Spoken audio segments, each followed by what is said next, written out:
Hi, today I would like to talk to you about beliefs, about reality, about truth, about perception. But before I do this, first I would like to give you a piece of advice that hopefully you're going to be able to carry with you for the rest of your life, or at least when things are not working very well, or maybe when your life is literally a misery. And that is, do not believe everything you think.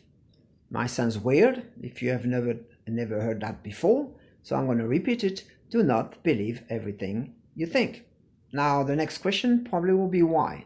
Well, it's quite straightforward. It is not because you believe that something is a certain way that it is.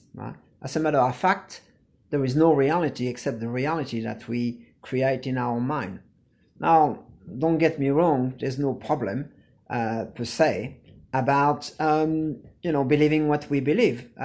But when it starts to create mental health issue, mega problem with relationships in our life, then there's a need for change. So let me give you an example. If you said to yourself, well, I can do that, well, then you can. It doesn't matter if you can or not. As a matter of fact, even if you change your mind and come back and say, well, I probably could, your inner bully comes back and tells you, no, you can't. Same thing if you think that you're not intelligent, or maybe you're not intelligent enough. It doesn't matter. You can be the smartest person in the world. You are not going to be clever, and you're not going to be doing clever things. So all this really is indicating that what we believe will have a great influence on the things that we do, which means, by the way, that we are always smarter, stronger, faster, more able and better than we think we are.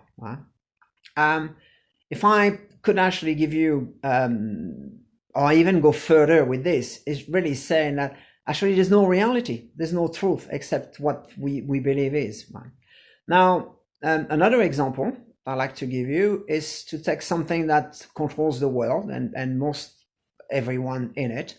And if you have trouble finding out what that is, let me take you out of your misery.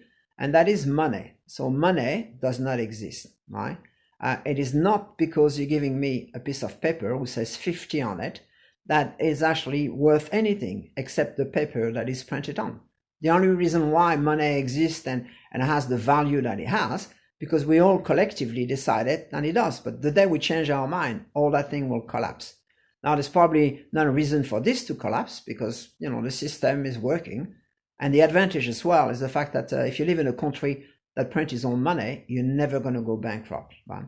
So this example really is quite incredible because people will do anything for money, literally do anything for something that does not exist. Right?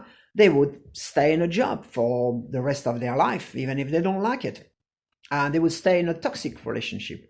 They would prostitute themselves. They would kill themselves if they ran out of money. They would even kill a family member, even one that they love, for money. So if this is not an example, I could actually indicate the extreme of our belief, right? And how something that is not there can have such an influence in our life. By all means, get me another example and I'll be using it next time with my patients. Right? I would like to give you another example as well, and this is the touchy subject of religion. Right? So I would like you to imagine that if in a room there is two people, one in a corner who believe that there is a God that created heaven and earth, and that God is in the sky and looking after us and taking care of us. And on the other side of the room, there's someone who doesn't believe there is a God, believe that we or are the creation of a big bang and the universe still expanding, and to a certain extent we will be here by pure luck, pure chance. Right? Which one of the two is right? Right? And before you answer, I would like you to put all your bias and your beliefs aside and taking to a certain extent a non-partisan spectator kind of position. Right? And if we really looked at this deeper into what it is, well, they are both right and they are both wrong. Right? The point is that, even to make it more incredible, is the fact that those two people could literally swap places with each other in a lifetime. And the person over there who believed that, was extremely religious, end up thinking that there is no God and suddenly having an agnostic trip. Right? And on the other side, you have someone over there who never believed in God, but suddenly because of a tragic life experience will now propagate the love and compassion of this God to everyone. Right? So that in itself really indicating to us how far that our belief can actually have an influence on our life and how we are. Now, all this as well is good news. It's good news for patients and for therapists, because it's allowing us to realize that if we can help you changing your belief, then you can change literally your life. And that is the whole point behind this, right? So remember this, do not believe everything you think, right? And that is it for today. So please, if you like that video, share it with other people, right? And subscribe to my YouTube channel. Thank you very much. See you guys. Bye-bye.